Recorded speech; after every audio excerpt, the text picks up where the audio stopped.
తెలంగాణ వ్యాప్తంగా రిజిస్ట్రేషన్ శాఖలో తీవ్ర అంతరాయం నెలకొంది. గత 2 రోజులుగా సర్వర్ సమస్యల కారణంగా సబ్ రిజిస్టర్ కార్యాలయాల్లో సేవలు పూర్తిగా నిలిచిపోయాయి. సర్వర్ బిజీ సందేశాలతోటి కంప్యూటర్లో పనిచేయకపోవడంతో సిబ్బంది ఏం చేయలేని పరిస్థితి ఏర్పడింది.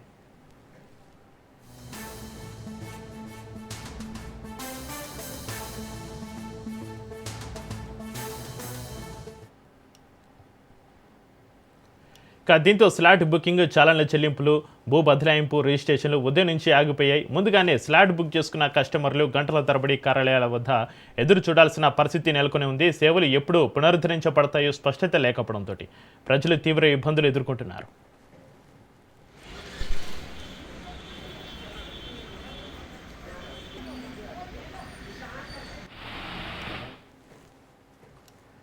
సర్వర్ డౌన్ కారణంగా రాష్ట్రంలోని అన్ని సబ్ రిజిస్టర్ కార్యాలయాల్లో ఇదే పరిస్థితి నెలకొనగా అధికారులు సమస్య పరిష్కారానికి చర్యలు తీసుకుంటున్నామని తెలిపారు. అయితే సేవలు ఎప్పుడు సాధారణ స్థితికి వస్తాయన్న దానిపైన ఇంకా స్పష్టత ఇవ్వలేదు.